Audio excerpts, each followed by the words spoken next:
So we have to decide which error is more dangerous in hypothesis testing, whether type 1 error or type 2 error. So we have to decide on the basis of condition. यहाँ पर हमारे पास दो condition है, दोनों condition में हम देखते हैं कि कौन सा एरर ज्यादा डेंजरस है हाइपोथेसिस टेस्टिंग में. So हमारे पास पहला कंडीशन है, हम एक मेडिकल स्क्रीनिंग करते हैं लोगों की, जैसे लाइक हम कोविड की बात करते हैं, तो हम यहाँ पर जो लोगों में डिजीज मौजूद नहीं है, जिन लोगों में डिजीज मौजूद है, उनकी स्क्रीनिंग देखते हैं कि पॉजिटिव क्या आते हैं, नेगेटिव क्या आते हैं. फॉर एग्जांपल, जिन लोगों में डिजीज प्रेजेंट नहीं है, उनकी अगर पॉजिटिव आती है तो उसको हम क्या कहते हैं, फॉल्स पॉजिटिव. ये हमारे पास फॉल्स पॉजिटिव आएंगे. फॉल्स पॉजिटिव इसलिए कहते हैं कि यहाँ पर डिजीज प्रेजेंट नहीं है, लेकिन स्क्रीनिंग में क्या आता है, पॉजिटिव आता है. तो हमारे पास कौन सा एरर है, टाइप 1 एरर है. अगर हम डिजीज नहीं है, अगर नेगेटिव आती है तो करेक्ट डिसीजन आती है. हाँ, सेकंड कंडीशन में डिजीज है, अगर पॉजिटिव आता है तो इट्स मीन करेक्ट है. ये वाला कंडीशन में डिजीज है लेकिन नेगेटिव आता है, तो हम कौन सा एरर करते हैं, टाइप 2 एरर करते हैं, और ये हमारे पास फॉल्स नेगेटिव है. तो इस कंडीशन में आप देख ले कि कौन सा एरर ज्यादातर यहाँ पर हमारे पास डेंजरस है. डिजीज मौजूद नहीं है, पॉजिटिव आता है, तो वो अगर फॉर एग्जांपल किसी का कोविड नहीं है, उसको आप पॉजिटिव लेके आते हैं कोविड, तो वो कोविड के लिए फर्दर स्क्रीनिंग के लिए जाएगा या क्वारंटाइन हो जाएगा या अपनी एहतियाती तदाबीर करेगा. तो इस कंडीशन में टाइप 1 एरर हमारे पास इतना ज्यादा डेंजरस नहीं है.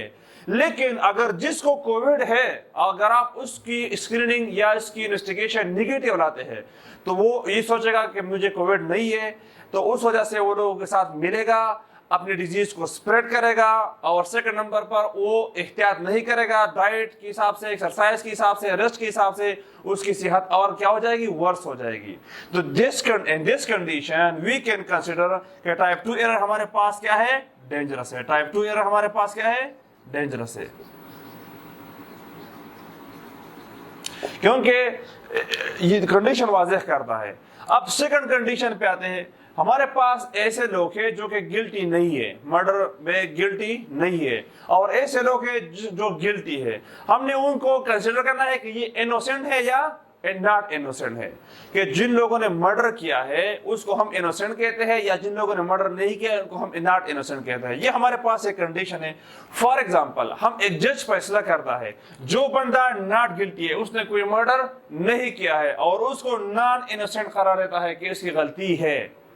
एक बंदे ने कोई कत्ल नहीं किया है और अदालत कहती है कि इसने कत्ल किया है. समझ रहे आप लोग? तो हम क्या कहेंगे, यहाँ पर हमारे पास कौन सा एरर बनता है, टाइप 1 एरर या फॉल्स पॉजिटिव. वो गिल्टी नहीं है और उसको गिल्टी करार दिया गया है. नॉट इनोसेंट मीन के गिल्टी करार दिया है. अगर ये गिल्टी नहीं है और इसको आप इनोसेंट करार देते हैं, मासूम कराते हैं, तो इट्स मीन आप करेक्ट डिसीजन बनाते हैं. यहाँ पर ये बंदा गिल्टी है और आप उसको नॉट इनोसेंट कराते हैं, तो ठीक है, सही डिसीजन है. लेकिन यहाँ पर ये गिल्टी है और आप उसको इनोसेंट करार देते हैं, तो ये आपके पास कौन सा एरर है, टाइप 2 एरर है. तो यहाँ पर कौन सा एरर हमारे पास डेंजरस है. अगर कोई बंदा गिल्टी नहीं है, अगर आप उसको सजा देंगे, तो इट्स मीन आप ब्लंडर कर रहे हैं. क्या करे, ब्लंडर करे. उसने मर्डर नहीं किया है, आपने उसको सजा दी, तो यहाँ पर हमारे पास कौन सा एरर ज्यादा डेंजरस है, टाइप 1. तो हम ये कहते हैं कि it's depend on the situation. हाँ, सेकंड कंडीशन टाइप 2 एरर, वो उसकी गलती है, गिल्टी है, लेकिन आपने उसको क्या दिया, बेगुनाह करार दिया. आप गलती है, लेकिन कम से कम सोसाइटी के लिए जरूर ये बेनिफिशियल नहीं है कि गिल्टी पर्सन को आपने इनोसेंट करार दे दिया. लेकिन जिस बंदे की गलती नहीं है, आपने उसको सजा दी, तो ये उससे ज्यादा बड़ा ब्लंडर है. तो अगर आपने उसको गिल्टी करार दे दिया, फॉर एग्जांपल गिल्टी है और आपने इनोसेंट करार दिया, तो ऑफेंडर जो होते हैं वो दोबारा अपील करेगा, उसको साबित करेगा. लेकिन जो बंदा नॉन गिल्टी है, आपने उसको सजा दे दी, तो बात खत्म हो गई. आपने गलत तरीके से उसको क्या दिया, सजा दिया. तो यहाँ पर हमारे पास कौन सा एरर डेंजरस है, टाइप 1 एरर डेंजरस है. तो हम कह सकते हैं कि कोई भी एरर डेंजरस नहीं है. It's depend on the situation. Situation पे डिपेंड करता है कि आइदर टाइप 1 एरर डेंजरस है या टाइप 2 एरर.